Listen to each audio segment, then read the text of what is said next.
going this way, and then turn this way, going that way. By the way, I have those pants. Aren't they comfortable? All right, this way. 5, 6, 7, 8, and 1, and 2, and 3, and 1, and 2, and 3, and 1, and 2, and 3, and 1, and 2, and 3, and 1, and 2, and 3, and 1, and 2. There you go. And 1, and 2, and 3, and 1, and 2, and 3, and 1, and 2, and 3, and 1, and 2, and 3, and 1, and 2, and 3, and 1, and 2, and 3, and 1, and 2, and 3, and 1, and 2, and 3, and 1, and 2, and 3, and 1, and 2, and 3. Woo! Everybody happy? We ready yet? Come on. Ready yet? Stop. You just started the first step. Here we go. Cheating.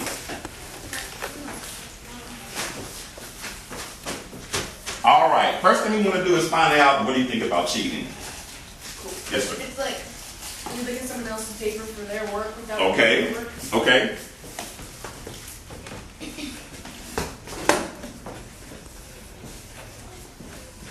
I'm going to put at school. Is it good or bad?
A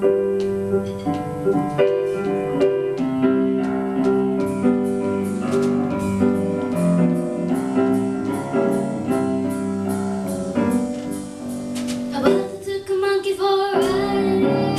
The monkey thought that everything was on the square. The buzzer tried to throw the monkey off his back, but the monkey grabbed his neck and said, "Now listen, Jack. Straighten up and fly right. Straighten up and stay right. Straighten up and fly right. Cool down, pop out your blow your top. Ain't no use in diving. What's the use of jiving? Straighten up and fly. Cool down, pop it on your blow your top. The buzzer told the monkey, "You are choking me. Release your hold and I will set you free." The monkey let the buzzer ride and the eyes said the story so touching, but it sounds like a lie. Straighten up and fly right. Straighten up and stay right. Straighten up and fly right. Cool down, pop it on your blow your top.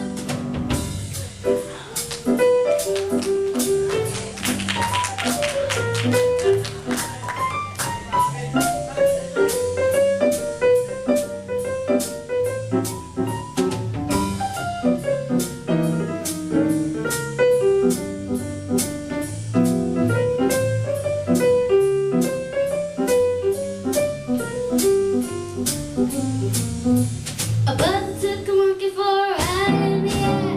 The monkey thought that everything was on the square. The buzzer tried to throw the monkey off his back, but the monkey grabbed his neck and said, "Now listen, Jack. Straighten up and fly right. Straighten up and stay right. Straighten up and fly right. Cool down, pop it on your blow your top. Ain't no use in diving. What's the use of jiving? You better straighten up and fly right. Cool down, pop it on your blow your top. Fly right.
band with red clay. All right.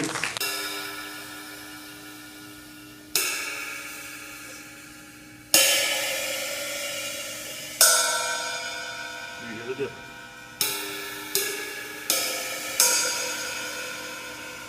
So I don't have the luxury of having like 88 keys, and I don't have the luxury of having a whole bunch of strings that I can create a lot of stuff. But where I create color and sound is by the symbols and the things that I have. So symbols. All right. On your right side, you typically have what they refer to as ride symbols. Just like Michael has a walking bass, what I typically do is over here I play a ride pattern, and you ride this cymbal all night long. You hear something that sounds like this.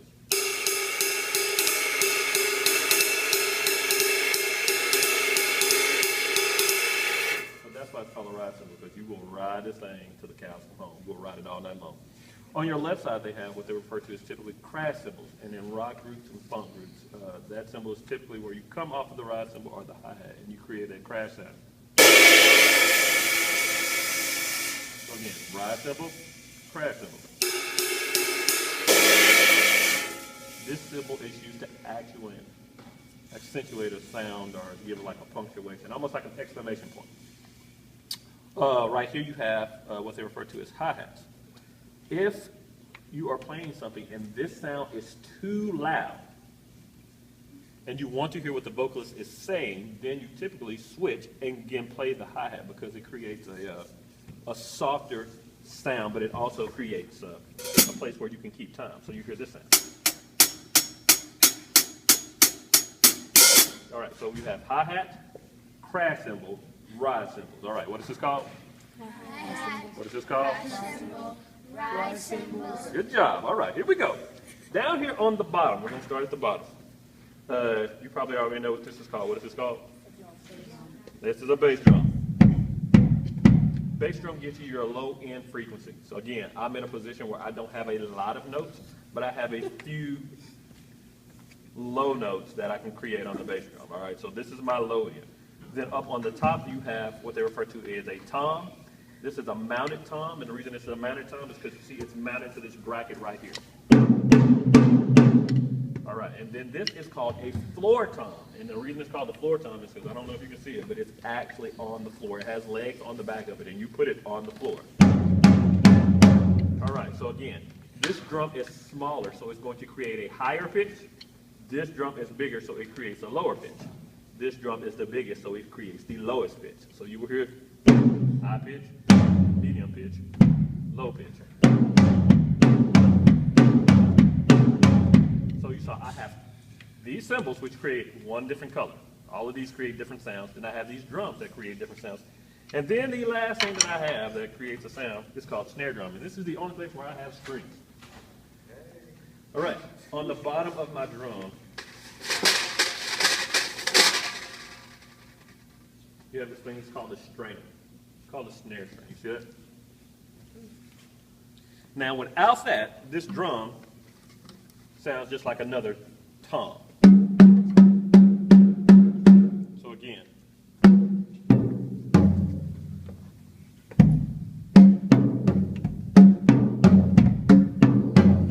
So I have this on the bottom, and I have this trigger on the side. And once I turn this trigger, it allows this that's hanging low to get squeezed on top of the head. And so now that is stuck to the top of the head. You see like there's no play, it doesn't move anymore. And it actually starts to shake when you start to talk. That's what creates your snare sound. So again, without that, it sounds like this. With that, it sounds like this. Okay, coolest thing about drums is it's loud. I said the only reason I decided to play drums is because I wanted to be heard. And what small person does not want to be heard? So when I was a small kid, I hit it. Everyone in the room turned around and looked at me to see what I was doing. I was like, I think I found what I'm going to do for the rest of my life. It was pretty simple. So with that said, I have certain colors that can be created with different drums and different sounds. And so I'm always searching for textures and shapes and sounds. On each cymbal, I have this thing that you'll see. It's a hole in the cymbal, and there's a little bitty thing that's called a rivet. And what that does is that allows this little piece of metal, can everyone see there's one on every one of them? Good. Rivet, rivet. When you hit it, it shakes. All right, so everyone watch. See it shake? Shake. So long after I stop playing that cymbal, it still has that sound. It begins to vibrate and it continues to shake. And the reason that I use that is it creates sustain. So like every now and then, Pam will be singing something, or any vocalist, they'll be singing something, and you just want to add something real light and soft in the background. And I don't even have to use a stick. I can just go.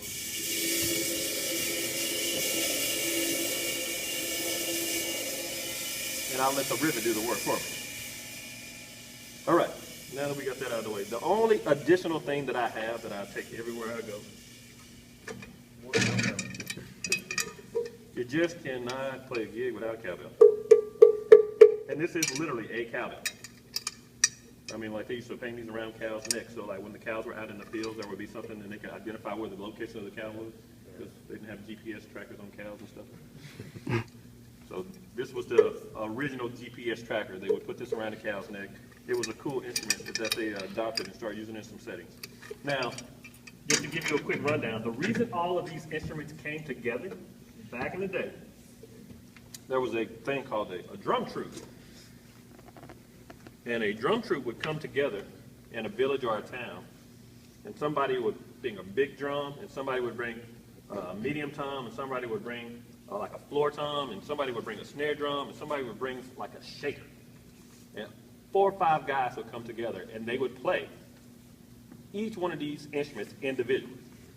So somebody would be out there just shaking and making noise, and somebody would be out there with a bass drum just hammering along. Somebody would come along with the snare drum, and they'd play that. Well, what started to happen is those drum circles got really big. And people would be out playing in the village, and so then there would be dancers and singers, and they would come to the middle of the village, and then the musicians would just play in the village, and they would keep time, and so it'd be like a big community. So like, for example, you have places like this where we all gather and we study art and we play music and we have dinner and all that kind of stuff together. Well, there would be musicians that would all gather in the village, and when the drums started, that's when everyone knew that the party was getting ready to start, so everyone would come down, and they would bring their goods, whether it be food or other services that they had to provide, and everyone would get together, and there would be a drum troupe, and they would sit out there and play pretty much all day. Well, what happened? People started to have other responsibilities that they had to take care of, and so people in the drum troupe would leave and go take care of family, or they would go take care of fields, and they would men with farms and take care of their homes and all this kind of stuff. So the group kept getting smaller and smaller and smaller. So as the group started to get smaller, well then some of the guys had to figure out ways that they could play those instruments that were missing. And so then somebody said, okay, well, let's design a way that we can play the bass drum with the foot. So now I can play that, and I can play something else with it. So then I can play maybe this and cymbals. So again, another piece of the ensemble is, and then they had to figure out a way to play that. So eventually what happens is a drum troupe, which could be, you know, hundreds of people, actually started getting scaled down, and they finally synthesized it to a way where they were able to have one person play all of the instruments. But then if you go a step further, they got into electronics. And then that one person wasn't needed either. So again, you could program everything and put it in a sequence fashion so they would repeat the pattern, and then you didn't even need that one person. So with that said, yeah, drums it's a communication device more than anything. It gives you time, but it also communicates, it actually is designed to communicate spirit. Because when you hear something played in a certain way, it lets you know if it's going to be something that's exciting, or something that's slow, or something that's up-tempo, or something that's syncopated and like really jumpy. And so the drums are used basically for a communication purpose. All right? And so like we said, I set the rhythm or the tone and tempo, and then these gentlemen we all work together to make sure that we maintain that. But to me, drums are a communication device more than anything else. And who doesn't like to talk?